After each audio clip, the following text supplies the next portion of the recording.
Bonsoir Virginie Efira. Bonsoir, bonsoir, waouh. Bienvenue. Comme si j'étais chez moi. Mais c'est un peu ça. On va pas raconter d'histoire aux téléspectateurs. Hein. Vous étiez là il y a quelques mois, puis vous avez tellement aimé que vous êtes revenu. Mon Dieu, comme la vue a changé. Un petit peu quand même. Il fallait vous surprendre.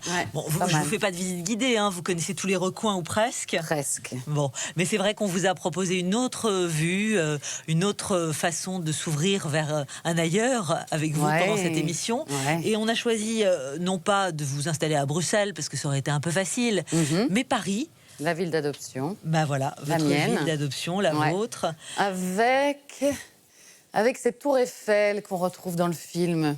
Oui, exactement. Les enfants des autres. Les enfants des autres. Je crois que vous avez tourné dans une partie du 15e arrondissement, d'ailleurs. Oui, tout à fait. Voilà, je connais bien. Vous êtes plus rive droite ou rive gauche, d'ailleurs, à vivre?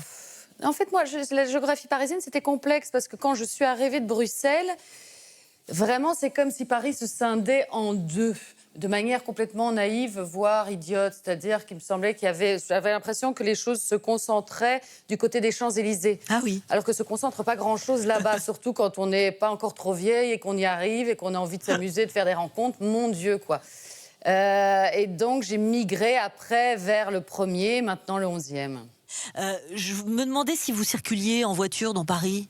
Alors, j'ai commencé en circulant en voiture à Paris et vu le nombre d'insultes et autres gestes insolents que je recevais, vu que ma conduite est tout à fait effroyable, j'ai très vite arrêté. C'est vrai, on ne conduit pas de la même manière en Belgique et en France? On tolère mieux les gens qui conduisent comme des pieds, comme moi, donc, en Belgique. Ça me semble certain. Non, mais moi, je conduis comme si j'avais 93 ans, c'est-à-dire la priorité de droite n'existe pas. Tout le monde a priorité sur moi. Enfin, c'est vraiment improbable. Bon, est-ce que vous êtes mis au vélo ou pas? Parce que vous avez quand même adopté, même si la conduite n'y est pas et que le civisme n'est pas effectivement la marque de fabrique des Parisiens, vous avez quand même embrassé la nationalité française il y a 6 ans maintenant. Je l'ai embrassé, oui. Eh oui, à pleine bouche ou presque? Oh, à pleine bouche. On pourrait dire à pleine bouche ou à demi-bouche, parce que je garde quand même ma nationalité belge. Ouais. Pourquoi? Alors, chaque fois que je réponds à cette question, les gens ont l'air surpris, comme si je cachais une raison administrative ou financière. Il n'y a aucun intérêt financier ou je sais pas quoi à avoir la nationalité française. C'était clairement parce que je voulais voter. À partir du moment où on gagne sa vie dans un pays, on contribue à une forme de citoyenneté qui passe par le vote. C'est aussi basique et simple que ça. Mais je suis heureuse que cette ville soit aussi un peu ma ville. Et la fille qui veut toujours revenir à sa promo, mais c'est pas ça, c'est que c'est une ville, comment est-ce qu'on la filme? Parce que là, on voit une représentation de Paris, mais souvent, on cherche aussi un moyen détourné de ne pas être que sur les classiques du Parisien. Je trouve que Rebecca, dans son film, a réussi.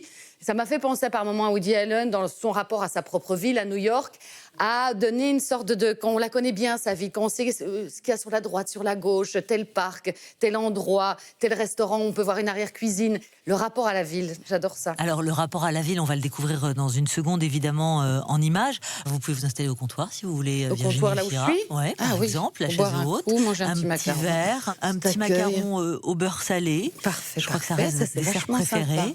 On va rester un moment ici. Ouais, vous êtes bien? Vous aimez regarder les gens, vous aimez regarder la ville, le détail. C'est aussi ce qu'on voit dans ce film, Les Enfants des Autres. Oui. Ce film signé Rebecca Zlotowski, avec entre autres comme partenaire Roche Dizem. On regarde une bande-annonce, vous voulez bien? D'accord, comme ça je peux Et ensuite, voilà, comme ça vous pouvez avaler le... Et on se raconte après. Ok. Et toi, Rachel, pour les stages, t'as rempli le tableau? Ah non, j'ai pas rempli le tableau. Mais j'ai quelqu'un. Une description? 1m95. Je suis amoureux de toi. Et une petite fille de 4 ans. Et il est parti. Ah, c'est elle qui l'a quitté. Papa, tu vieillis mal, hein. Je veux la rencontrer. Je veux rencontrer Léla. C'est rien d'évident, tu sais. Les enfants des autres, parfois. Bonjour. T'as quel âge, Léla? 4 ans et demi. Waouh. Je peux te faire un petit bisou? Ça va, mon cœur? Bonjour Alice, moi je suis Rachel. Pardon, bonjour Rachel. Alors, oui, les bisous, les bonjours à Rachel. Pourquoi Rachel est tout le temps là? Moi, je veux qu'elle s'en aille. Mais si tu crois un jour que Elle a 5 ans. Pas t'apprendre qu'à cet âge-là, ça veut absolument rien dire. Je dirais que tu fais semblant de pas comprendre que je m'attache à elle. À la fin de la journée, c'est vous, son père et sa mère, pour toujours. Que je resterai une figurante. Ce film est très subtil, très nuancé. Oui. On le regarde comme ça d'une traite, on en ressort avec une sorte de sourire aux lèvres, en même temps tellement d'émotions. C'est une belle réflexion sur la famille recomposée. C'est l'histoire de Rachel, pour être exact. Elle a 40 ans, elle aime sa vie, ses amis, ses élèves de lycée. Elle jouait de la guitare, elle tombe amoureuse d'Ali, qui a cette petite fille de 4 ans, Leïla, exceptionnelle. Très vite, Rachel est émue par cet enfant, elle s'y attache, elle l'accompagne au judo, elle lui amène son pain au chocolat, etc. Elle lui raconte des choses. Sauf qu'aimer l'enfant d'un autre, c'est un risque. Ce film, il réhabilite finalement Virginie Efira de manière positive la figure de la belle-mère. C'est vrai qu'elle était assez malmenée en termes de fiction. On a évidemment prioritairement l'image de la marâtre véhiculée par les contes, véhiculée par Disney, enfin tout ça, ou le second rôle, ou alors ces choses assez peu intéressantes du crépage de chignon entre la mère, des enfants et la nouvelle qui arrive, et que Rebecca, qui, je le confesse parce qu'elle en parle elle-même, vivait cette situation, c'est une situation que je connais moi aussi, que j'ai connue en tout cas, tiens, il y a quelque chose à raconter là, en plus intime, et pourtant il n'y a pas cette représentation. Elle dit une chose très belle, en parlant d'un très grand film, que j'adore, Kramer contre Kramer, qui avait finalement ce film-là pour le divorce, pour tout d'un coup l'accompagnement seul d'un enfant, mais que sur cette situation qu'elle connaissait et que plein de gens connaissent, il n'y avait pas cette représentation. Oui, Meryl Streep, Dustin Hoffman, grand film qui nous a accompagnés, bien sûr. Là, on est, vous l'avez dit, dans un film où la maman aussi n'est pas une ennemie de la nouvelle compagne. Bien sûr. Il n'y a pas cette dualité. Tout est finalement assez harmonieux, mesuré, délicat. Vous avez vous-même connu cette situation avant d'être maman. C'était facile d'aller piocher dans votre propre expérience. Vous l'avez fait ? Oui, je l'ai fait. Alors je le fais quand même souvent dans les films, enfin savoir par où on passe pour essayer que quelque chose d'un peu intéressant peut-être, en tout cas que quelque chose se marque, se pose, dans celui-ci peut-être plus que chez les autres. Alors il y a que dans les autres films, je veux dire. Alors peut-être oui sur des éléments biographiques, certainement. Mais le jeu, c'est pas tellement... finalement, dans le jeu, le scénario serait presque comme une anecdote, quelque part. Ce que je veux dire par là, c'est qu'on va puiser plutôt dans un sentiment, dans des choses qu'on a déjà effleurées, dans un rapport au monde. Quand j'ai lu le film de Rebecca, j'ai une émotion très forte, mais pas l'émotion qu'on a, tiens, c'est un très beau scénario, je referme la dernière page, je pleure un petit coup, je bois un verre, ça va aller. Non, quelque chose qui, tout d'un coup, au moment d'une lecture, comme si ça touchait un secret enfoui, quelque chose même qu'on n'avait pas interrogé sur soi, qui revenait. Disons que c'est une position dans la sphère intime, amoureuse, familiale, d'un léger effacement de soi, d'un endroit où on n'a pas tout à fait confiance, ou peut-être qu'on arrive après la femme qui a eu des enfants parce qu'on se dit que nous, on ne pourra pas tout à fait, une fragilité, la peur de se faire quitter, un rapport à l'enfant où on se sent utile, mais on se dit en même temps, je ne suis pas la mère, donc je suis moins importante, donc c'est normal. Comme si on se voyait soi-même comme un second rôle, quoi, quelque part. La distribution, elle est quand même extraordinaire. Ouais, je disais, votre partenaire Ali, son ex-femme Chiara Mastroianni, cette petite fille Leïla qui s'appelle Manui, qui l'appelle Manui puisque c'est la traduction littérale, qui est absolument adorable. Et il dit de vous, Roche Dizem, Virginie Efira, on n'est pas loin de la partenaire parfaite. Ouais, il est sympa. Bon. Il est sympa. C'est-à-dire que je ne sais pas sur les alchimies comme ça, est-ce que c'est quelque chose qui se travaille ou pas? Est-ce que c'est quelque chose de l'ordre de l'inné ou de l'acquis? J'ai l'impression que là, avec Rochdy, avec quelque chose d'inné. D'abord dans mon désir de la rencontre, parce que quand on rencontre un acteur, d'abord il y avait ce que je pouvais imaginer de lui, l'homme, mais il y avait aussi lui, l'acteur, et c'est comme si je rencontrais aussi tous ces personnages. Et donc il y a eu quelque chose de très évident, en fait, de presque facile dans le fait de travailler ensemble. Alors, restons dans la facilité, si vous voulez bien, mais une facilité agréable, conviviale. On vous installe sur un autre fauteuil. Allez, le gris, très facilité confort. conviviale. très bien. Facilité conviviale, voilà. C'est une formule, écoutez, parfois ça arrive. Non, c'est très bien. On s'égare. Vous connaissez la méthodologie, là? Vous vous souvenez ou pas? Oui, alors appuie sur ça. Ouais. J'appuie. Bartholoméa a-t-elle fait quelque chose qui vous ait fâché? Non, La détestez-vous pour quelque raison? non.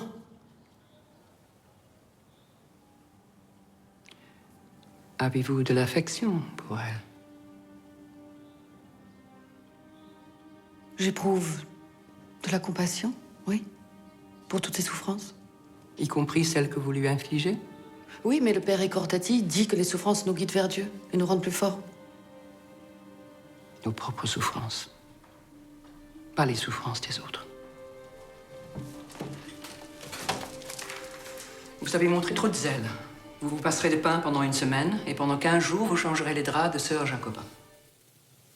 Je l'adore, ce film. Vous l'adorez, ce film? Oui, je l'aime beaucoup. Eh oui, Benedetta, Quelle bien chance, sûr. en fait, d'avoir pu faire ça. Quelle chance d'avoir rencontré Paul Verhoeven. Paul Verhoeven. hein. Oui, vraiment.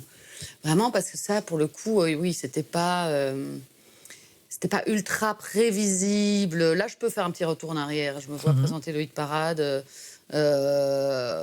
à Bruxelles et allant voir tout. J'ai commencé Verhoeven par les films les plus connus, donc par tous les films américains. Et allant au cinéma voir ça, je ne pouvais pas me penser qu'un jour il y aurait un travail en commun. Et ça, c'était absolument merveilleux de travailler pour un metteur en scène pour lequel j'ai autant d'admiration.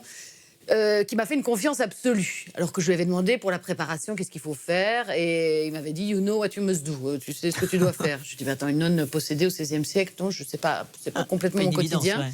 Voilà.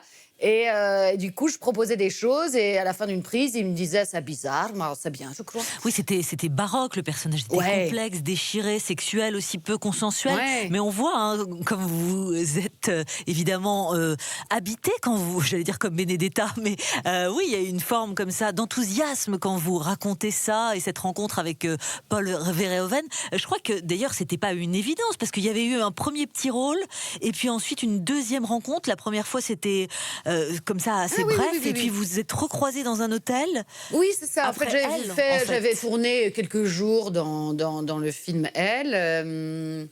Ça s'était bien passé, voilà. Et puis, je sais pas, moi, quelques mois plus tard, mais vraiment pas très longtemps, hein, j'ai un rendez-vous dans un hôtel et puis je vois Paul Verhoeven à une table, donc je me dis, bah, je vais aller le saluer quand même. Et donc, j'arrive à la table, je fais « Bonjour, Paul ». Et il fait... Donc, je me dis, je ne me reconnais pas du tout, quoi. Donc, je fais « Virginie, j'ai joué dans votre film ». « Ah oui, Virginie, oui, ça va, oui ». Je me dis, putain, je l'ai vraiment pas du tout marqué. Et ensuite, j'avais c'est un critique de cinéma qui m'a offert un livre très chouette d'entretien de Verhoeven. Il y a un chapitre sur elle, et où il parle de moi un moment, et il raconte cette chose-là. Il dit, je l'ai rencontrée dans un hôtel, mais comme dans mon film, elle était habillée très élégamment, je ne l'ai pas reconnue. J'en déduisais donc que j'étais fringuée comme une merde. Voilà.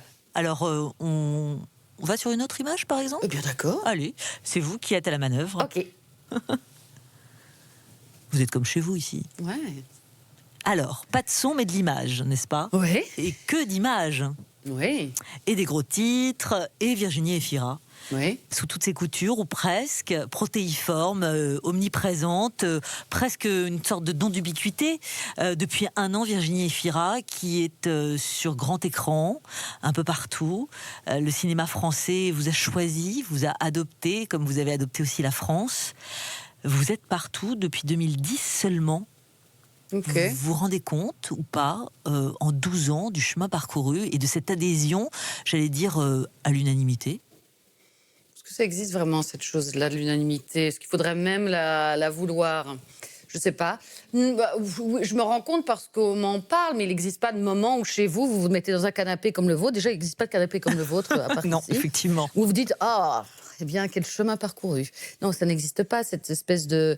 Il y a quand même, je crois que c'est profond, c'est pas lié à moi-même, mais c'est lié à l'humain, l'idée d'un avancement, quoi. C'est-à-dire qu'il y a aussi, surtout là, parce qu'on voit des images qui ne sont pas des images de films, mais médiatiques, c'est comme si, pour moi, il y avait une dissociation, comme si on mettait un petit personnage... C'est vous, hein, enfin, quand je réponds à des interviews, j'essaie de...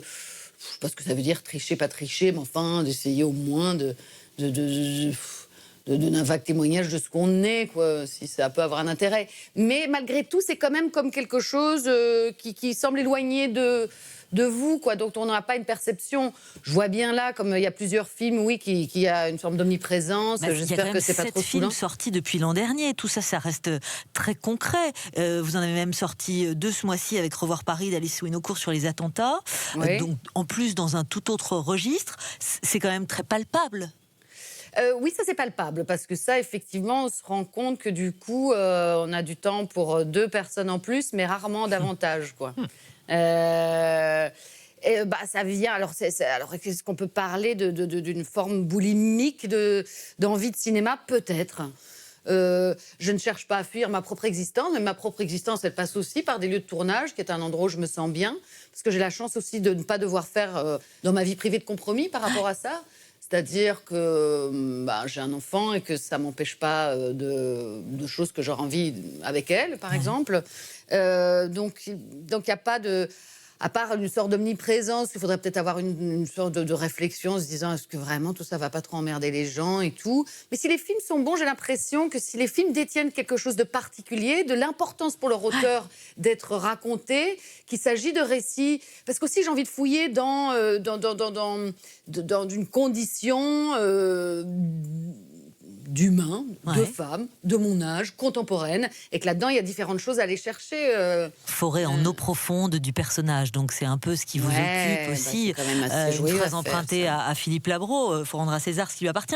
Vous parliez de votre petite fille Ali, 9 ans, et Roche Dizem était ému de vous avoir vu lui faire ses devoirs.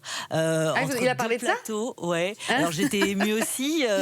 Elle fait ses devoirs dans la loge pendant le tournage des enfants des autres. Ouais. Ce que je veux dire par là, c'est qu'évidemment, ce succès et puis cette accumulation de films, encore une fois, 7 depuis l'an dernier, c'est un rythme assez frénétique, mais c'est aussi un regard du public, du métier, de toutes sortes de paillettes et de caméras tournées sur vous en permanence. Ça change quelque chose à votre quotidien de fête, et pour Ali aussi ? Alors déjà, pour moi, en tout cas, il y a un déni tout à fait possible. Je veux dire, par déni, sur le regard médiatique, tout ça. Enfin, j'ai l'impression que vous pouvez vous-même faire plus exister les choses ou les faire moins exister. Et par rapport à ma fille, je trouve que, alors elle n'est pas dans le déni, mais elle est dans une distance que je trouve assez juste. D'abord dans un métier qui me permet quand même, c'est des journées où il y a de l'aération entre les scènes. Puis moi, j'aime bien rentrer dans des états, et heureusement pour moi et pour elle, que j'aime bien en sortir aussi. Donc, il y a des trous d'air dans une journée. Donc, il y a la possibilité que moi, j'aime bien désacraliser le moment du tournage. Tout ce qui peut rentrer en dehors pour replonger après m'intéresse. Et donc, prioritairement, elle, quoi. Et sur l'exposition, je lui demande parfois, j'espère que ça la saoule pas, qu'on l'emmerde pas avec ça, je la trouve bien portante. Très bien. Est-ce que vous avez envie de faire carrière outre-Atlantique ? Je veux dire, est-ce que vous avez un agent pour l'international ? Parce que finalement, Benedetta, parce que vous plaisez infiniment. Alors, je sais que vous avez un anglais à travailler, remarquez. Oui.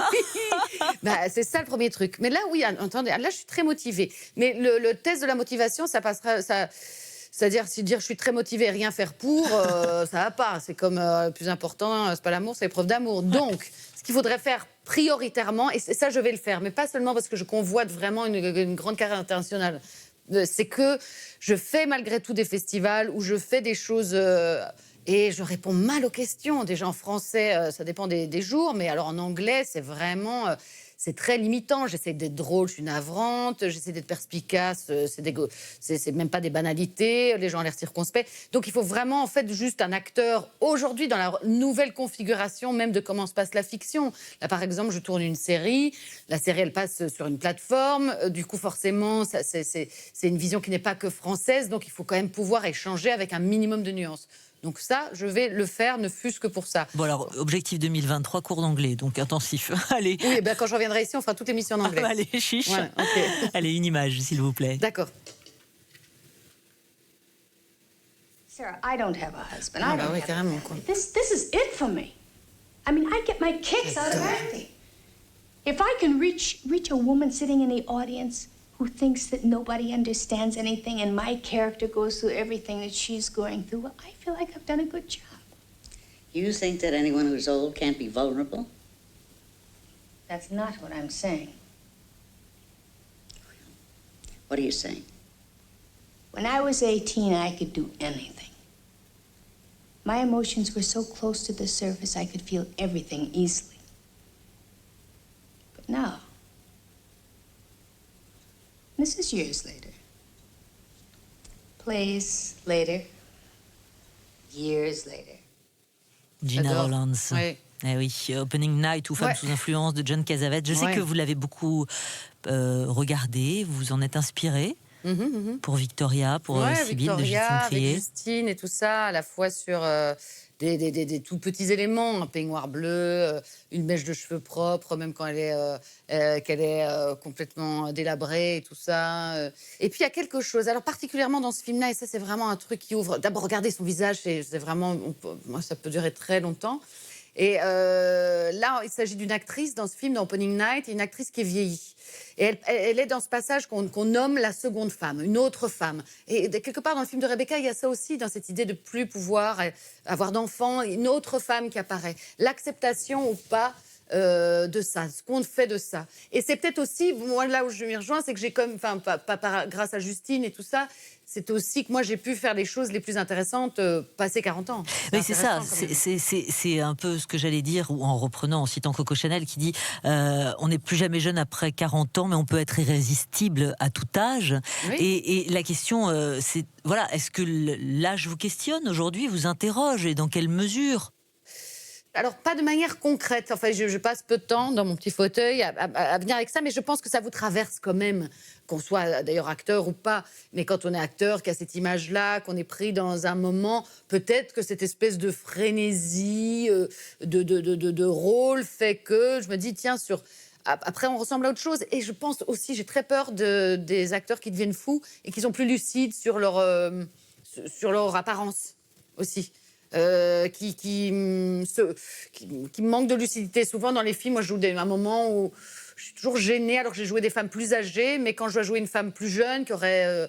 je sais pas, moi, ça m'est arrivé dans des films de jouer la jeunesse d'un personnage, je me dis, ça va être ridicule. Parce que je peux activer quelque chose, la jeunesse d'esprit. Mon Dieu, c'est quelque chose que j'ai parlé de Verhoeven, c'est quelque chose qu'on décide. C'est tant qu'on a envie de créer et tant qu'on a envie d'aimer, il y a une forme de jeunesse, ça c'est une évidence.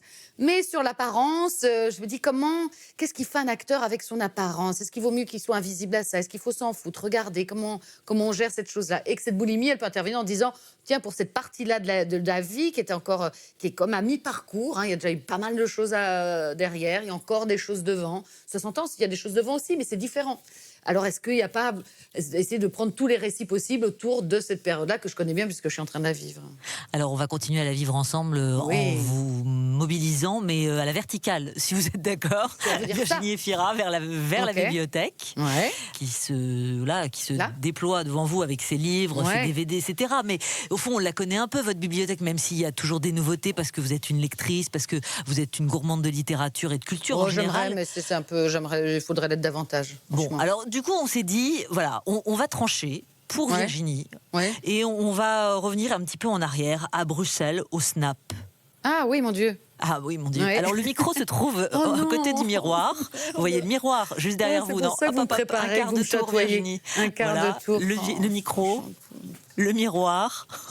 En plus devant un miroir. Non, mais pas du tout. C'était juste parce qu'il Ah. était posé là. Je me Et suis dit, les paroles vont 12 ans devant ta s'inscrire. salle de bain. Non, non, vous Oh, pas mal, pas mal. Alors gardez la main parce que ça va s'inscrire les paroles dans ça. le grand écran. Ah.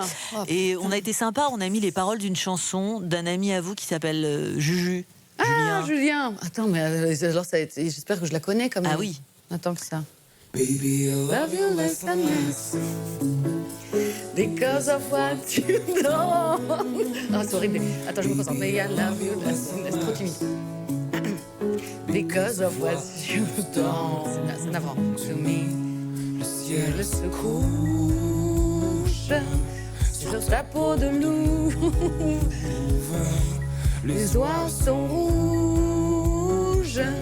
Qu'est-ce qu'on fait pas en promo quand un trouble? On a vu les... Putain, je la connais pas bien sa chanson, c'est horrible, pauvre. Arrivé là. C'est l'amour à ses fins. Je chante pas ça au karaoké, moi. Et c'est comme Baby, I love you less and less because of what you've done to me. Moi qui voulais faire un album, c'est foutu là. En 5 minutes, vous avez réuni Vous êtes toutes mes formidable. possibilités de carrière. Vous êtes quoi. solaire, Oui, Virginie. oui. Merci d'avoir joué le jeu. En plus, c'est vrai, c'est du franglais. On n'a pas été C'est sympa. difficile parce Mais- qu'en fait, c'est sa voix et il y a une mélodie, bien sûr, mais il y a presque un truc parlé. C'est impossible, là, c'est navrant. Virginie, vous êtes formidable, donc on va vous remercier parce que évidemment ça c'était- mérite un sublime cadeau. Non. Ils sont, regardez, vous avez Après juste à ça, vous tendre voyez, le vous me bras. jetez du truc. Moi, j'étais prête à m'installer. Mais oui, Quelles je sont vois les que autres vous êtes questions? bien. Je pense qu'on Est-ce peut je jouerai partir sur pas un une petit soirée Scrabble karaoké. Ouais. Alors les jeux de société, on avait fait ça la saison dernière. Là, c'est vrai que le karaoké, on avait quand même envie de tenter le coup. Donc le cadeau se trouve dans l'angle du canapé, juste là. Alors, je sais pas si un jour vous allez recevoir Marion Cotillard, c'est possible. Karaoké. Karaoké. Merci. Karaoké. Merci pour le tuyau. Génial.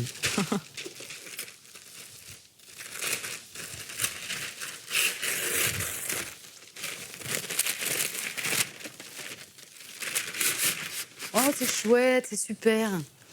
C'est vraiment chouette.